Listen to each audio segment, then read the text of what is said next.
Welcome to this episode of Game of Leadership, the podcast for curious leaders.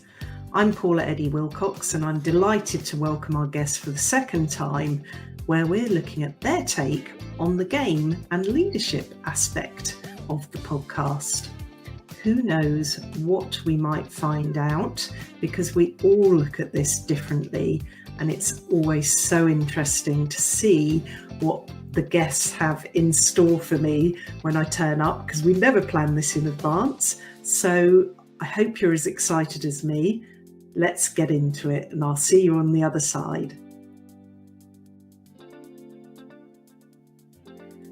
Welcome to this week's episode of Game of Leadership, the podcast for curious leaders. And I'm excited to say we've got Lauren Hughes with us, founder of Affinity, the community for women who are empathetic and just brilliant people. That's the best way I can introduce it for you. Lauren, welcome back. It's great to have you. Thank you so much for having me back. I can't wait to get into this one. I know. So in fact, I cannot contain my excitement. I'm just going to go straight in for the jugular. What is your take on game and leadership? That's what we're talking about today. Go for it. So I'm very much somebody who, like, I drop into my body to respond to things. Like I can feel things in my body. When you say game and leadership together, now I love the name of your podcast. I think it's really evocative. Like it captures people's attention. But for me, I get like, oh, I got like a shudder, because it's not a game. Because for me, games are fun. They're competitive.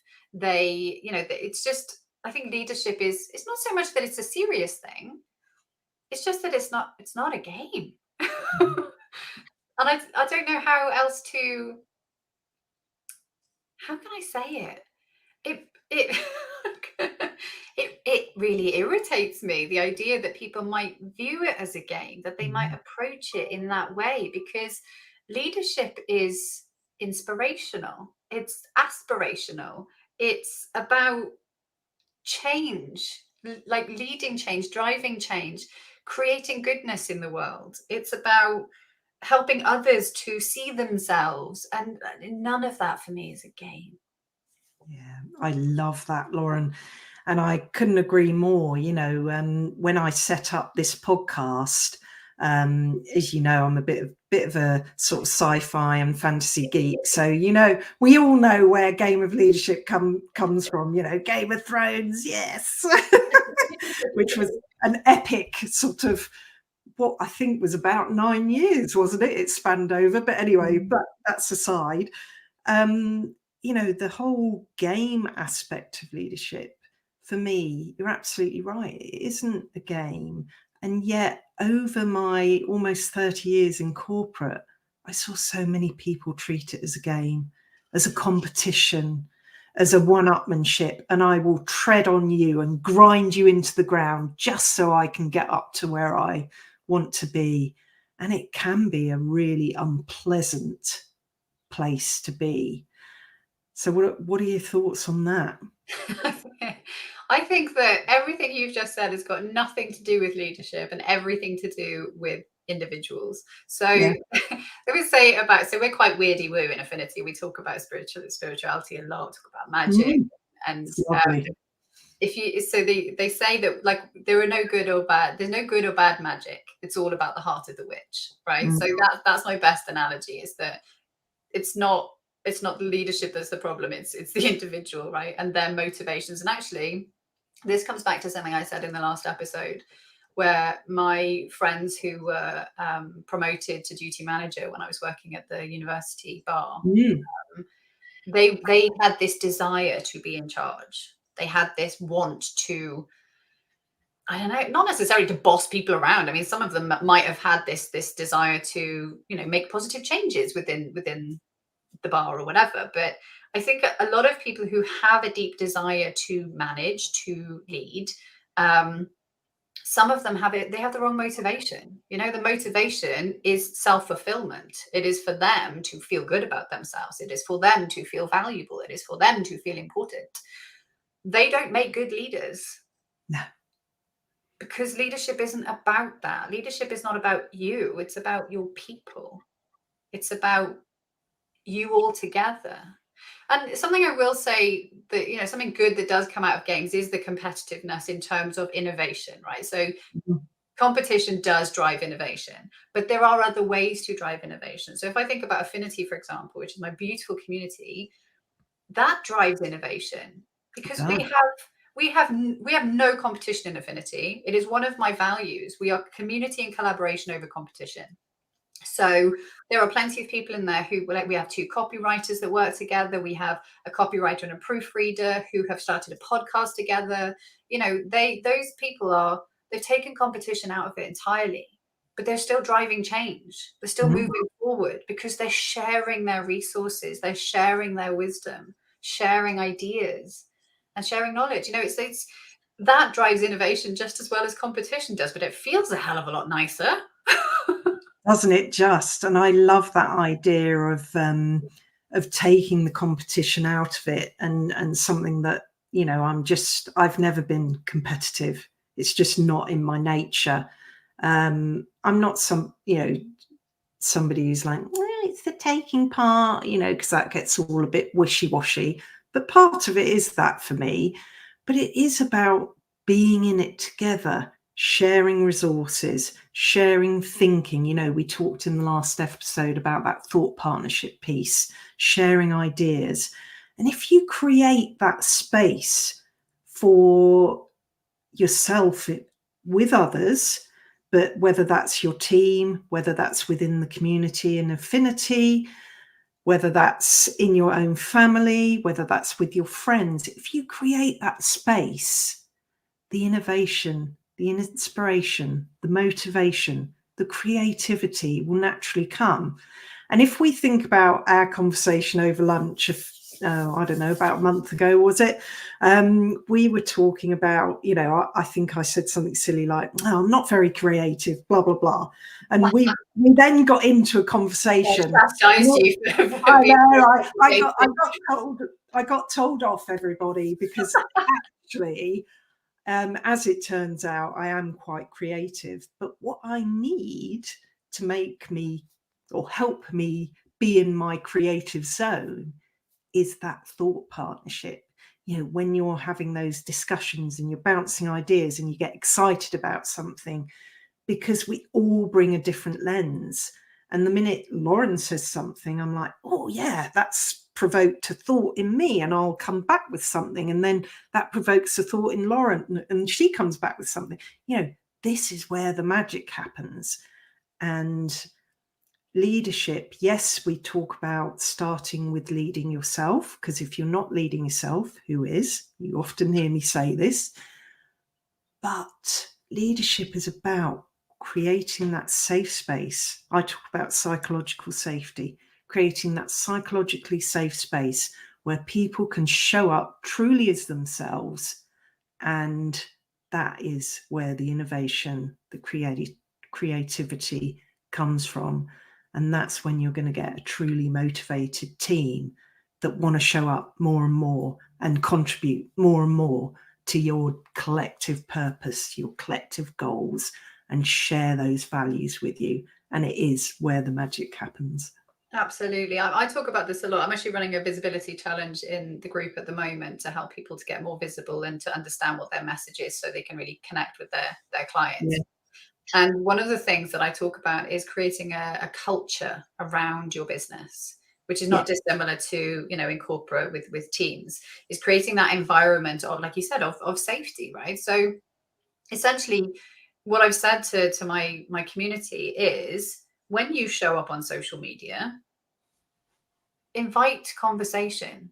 Like, make a bid for connection with people. You don't want it to be a monologue, right? You don't want to just show up and talk at people. I'm quite guilty of that occasionally. You've been known to give us a monologue or two, but we love you for it. It's what makes it special. It's always fueled by love, always. You don't, yeah, you don't want your social media to be, you want it to be a conversation, not a monologue, because, and you want to let your audience know that you are open to learning from them as well, right? Because nothing makes you feel more important than knowing that you have shared your knowledge, that you've been valuable to somebody else. And I think that in, you know, in leadership teams, in companies, it's the same idea. Like, you want to create that environment within your team so that people know that they could come to you with questions or suggestions, and that you will take those things on board if they work for, you know, the greater good, and that they are valuable team members. And like you say, then just the efficiency, the motivation, the energy, everything just skyrockets, because those people want to be there and they feel like they are wanted there. They feel like they're valuable. And then they are able to step into their best selves because they feel seen and heard and understood. Yeah. You used a lovely word there, energy. And I think, you know, I think about the energy in the room, excuse me, whether it's virtual or face to face, you know, physically together, you know, and creating that space creates that energy naturally. You don't have to try, because if people can show up as themselves without fear of consequence or anybody judging them, boy, it is magic. It's very powerful, and it just, you know, I've seen it with the team that I lead at the moment. You know, when we get together, do you remember Heart to Heart? I think you're a bit young, Lauren. Do you remember Heart to Heart? It was like this married couple that solved murders, and they had Max the butler and Freeway the dog. Anyway, look it up. It's very funny, but when they got together, it was murder. You know, so they created. They don't sound like people I'd want to hang out with. They were great. Stephanie Powers was the woman, and the husband was a really, really famous actor, and I can't think of his name. Anyway, I digress. But you know, saying that, they created this real powerful space between them, and you know, that was just the sort of, you know, thinking back and connection with that. And you know, if you've got the right people in the room, you can create something really special. I mean, it's a no-brainer, really, isn't it, for management and leadership, that if you can individually allow all of your team members to reach their full potential, then the team reaches its full potential. I mean, we talk about these, what is it, storming, norming, performing, I forget the full things. God, it's gone I don't know what completely any out of that of me. is, but it sounds fun. Yeah, no, it's a leadership thing, isn't it? It's gone completely out of my head, which is utterly useless for my listeners. But have a look. It's storming, norming, something, and performing. Good grief. Anyway, obviously you can tell I'm recovering from an operation, so I will let myself off, folks. That's my excuse, and I'm sticking with it. But the other one that sort of came into my head is Lencioni's 5 dysfunctions of a team. And you know, when you think about why is a team dysfunctional, a lot of it does come down to not creating that right environment to allow people to flourish. You know, and whenever you bring someone in, this transformation lead that's going to come in and answer all of your woes in an organization and make those changes that are needed, you know, a lot of it comes down to the environment that you're creating. You know, look there first before Just so you you. know, I looked it up. It's forming was the other one. That's it. Forming, storming, performing. Norming and performing. Forming, storming, norming and performing. Thank you, Lauren. See why you struggle with that. It's like when you tried, you know, when you tried to name all of the 7 dwarfs. Yes. You get them all and then you forget one, and then you try do them again and you get that one, but you forget another one. Yeah, that would be me. And again, I'll blame that partly on my age as well. I was going to say something. I'm going to play devil's advocate a little bit, because I think that what you said is absolutely true. And I think that like, you know, bad leadership can lead to a dysfunctioning team because people aren't unable to, you know, reach their potential. Mm. However, so bearing in mind, I've not really worked in corporate. I had my IT job for 5-6 years, but that Yeah. was a very small company. It wasn't particularly corporate-y. So I'm coming at it from more from the angle of community and community leadership. And something that is the opposite of what you said is that sometimes you just get the wrong person in the room, Oh, and yeah. their energy that can completely tip the dynamic, and it can make the environment toxic potentially. Mm. It's not even necessarily through any fault of their own. You know, everybody, we are all the way we are because of the life experiences that we've had, and because of our level awareness of that, of awareness of Mm. that. So if there's somebody in the room that perhaps hasn't done so much of the journey back to self, um, they can show up in a way that is actually not their natural way of showing up, Yeah. and that can completely change the environment in the room for everybody. And Mm. actually, I think it can be enough for things to fall apart potentially if you allow it to fester. And I think that good companies will spot that person and they'll redistribute them to somewhere else where their strengths are better, or they themselves are with the right people. So essentially, what it comes down to is surrounding yourself with the right people and making sure that that dynamic works really, really well. So it may be that they just are, you know, better suited to a different team, for Yeah. example. You're absolutely right, Lauren. And you know, this sort of forming, storming, norming, and performing, in that storming stage, they will show up as the person that doesn't fit. And that's okay. And it's about the leadership being brave to say, you know what, you don't fit here, but actually I can see that you fit over here instead. Yeah. Or, you know, through coaching, they may decide that they don't fit with the organization. And this all comes down to purpose and values. You know, if you're not aligned and you're constantly bucking against what's been found to be that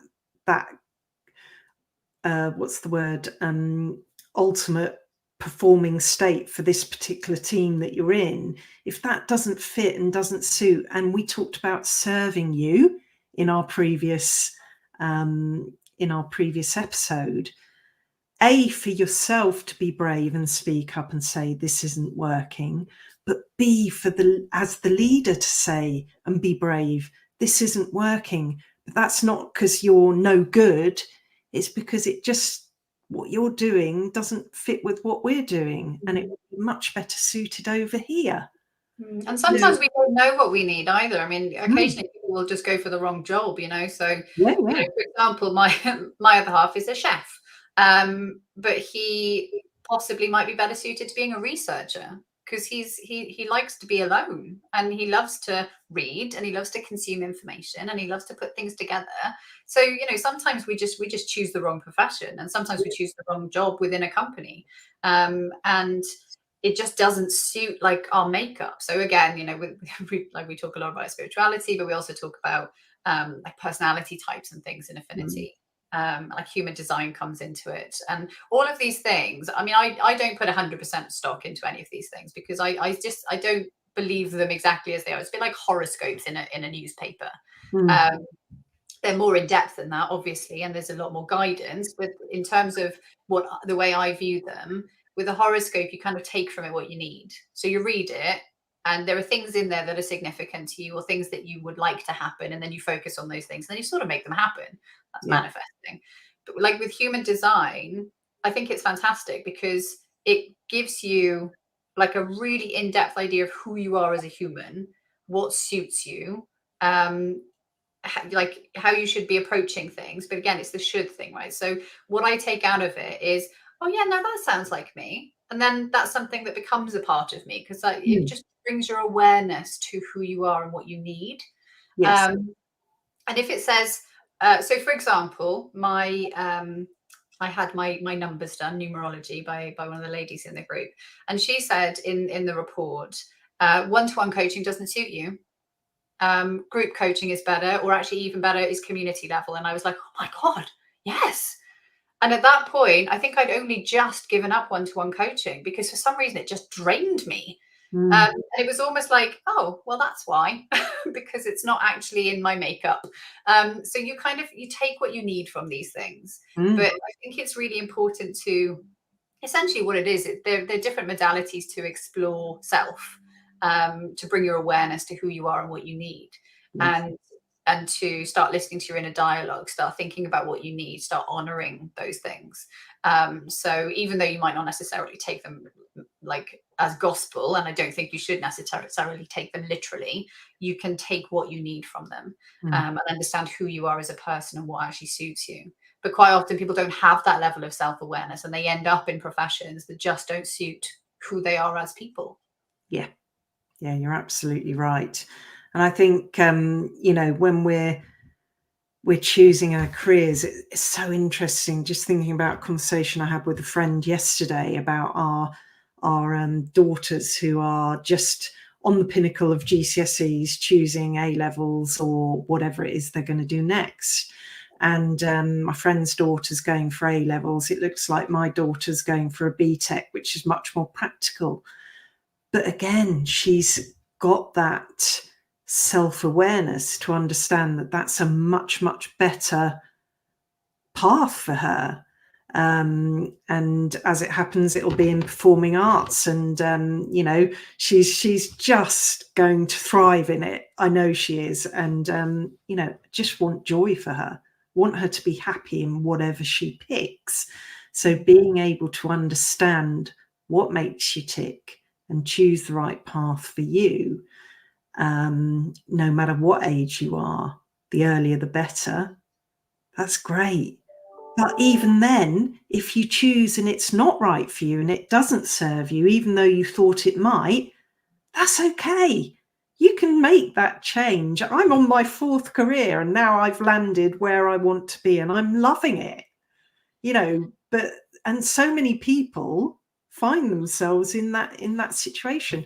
That doesn't mean I've discarded my other 3 careers, if that makes sense.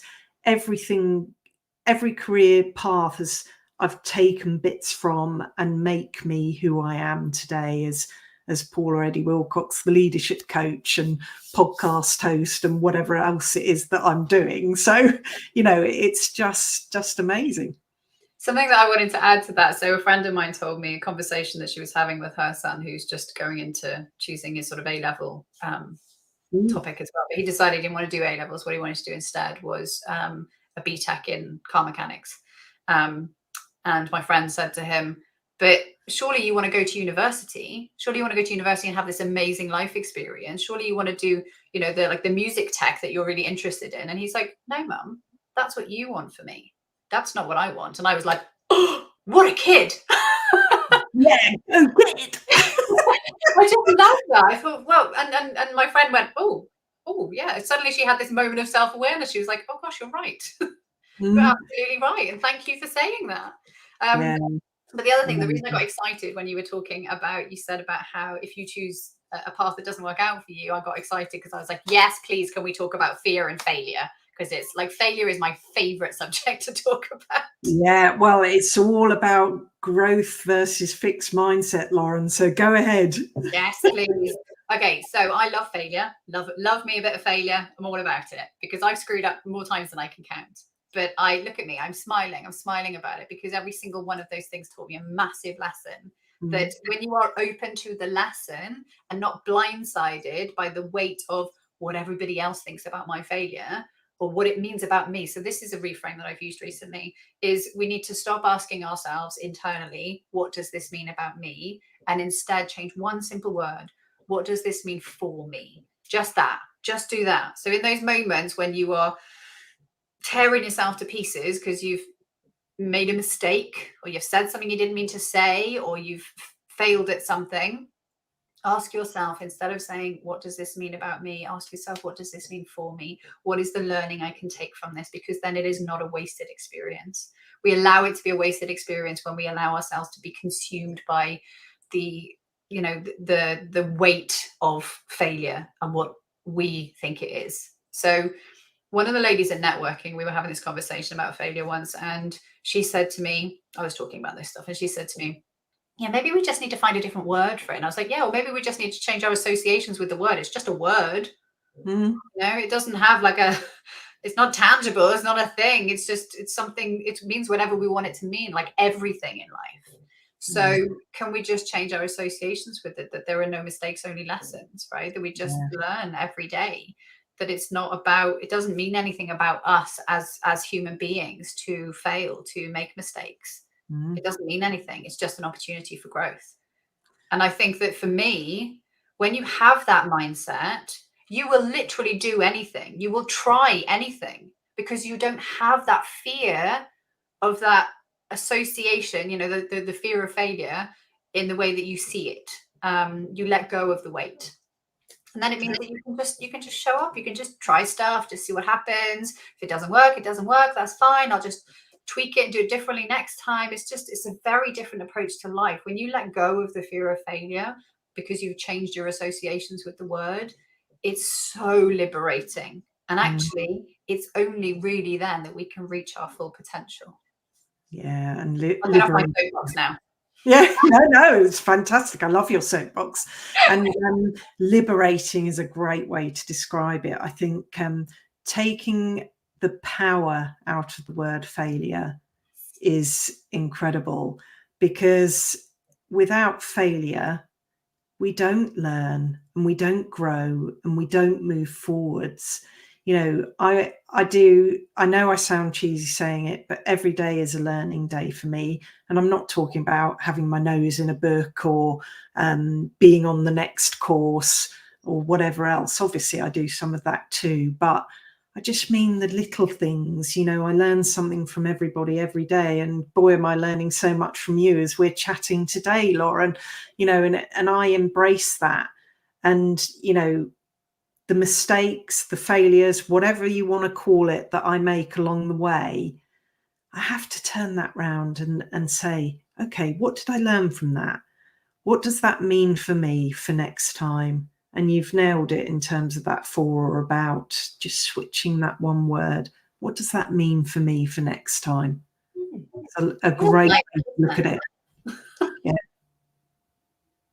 Oh, well, I'm glad that I was able to add a nice little reframe. And it's a simple reframe. I mean, obviously, I'm going to make it sound really easy. It's not as easy to do for yourself. But again, all of this stuff and kind of the basis for everything that I do, everything I believe, everything I talk about in the community, it's all about coming home to yourself. It's about listening in to your internal dialogue, because we can only make change out there once we've made change in here. Like, we have to change in here first if we're going to create change out in the world, which for me is what Affinity is all about. It's all about that ripple effect of creating beautiful, positive change in the world. And it's powered up by community, right? Because if we're all doing that, if there are like thousands of us in there doing that, then the change is going to be magnified, which is beautiful. Yeah. But it starts here. We have to start here. We can't be focusing externally to create change if we haven't already come home to ourselves, and if we're not self-aware enough to be able to deal with failure, to build resilience, to get ourselves back up again and dust ourselves off. I mean, again, community helps with that, of course, because you've got your cheerleading squad kind of, picking you up and cheering you on. But it does begin with us as individuals. We have to bring our self-awareness to our internal dialogue. So one thing that actually has been a massive help for me in that sense is that I think it actually might be it's an NLP technique. So I started to listen to my internal dialogue, and you get embroiled in it a little bit, because it's your own internal voice, right? It's your thought processes and your beliefs and your emotions all thrown in there in the melting pot. And you can get like caught up in it. But for me, I started exercising this. Sounds quite a strange thing to do, but I become like an observer, almost like a objective observer of my own thoughts. So you can hear this internal chatter, and it is a dialogue, and it's usually the way I see it is it's like my sort of sensible grown-up self, and then my sort of injured child self usually having a conversation. Injured child self is usually the fear and the all the resistance and the reservations and things like that. But if you're telling your internal child, that your inner child, that they are bad or wrong or stop being so silly, then that's not a healthy relationship to have with yourself. And it's actually only when you start to reassure yourself with your adult voice that you can actually make changes for yourself going forward. You need that compassion for self. Something I noticed recently, actually, when I was speaking to a couple of ladies at networking, we were talking about this inner child voice and this adult voice.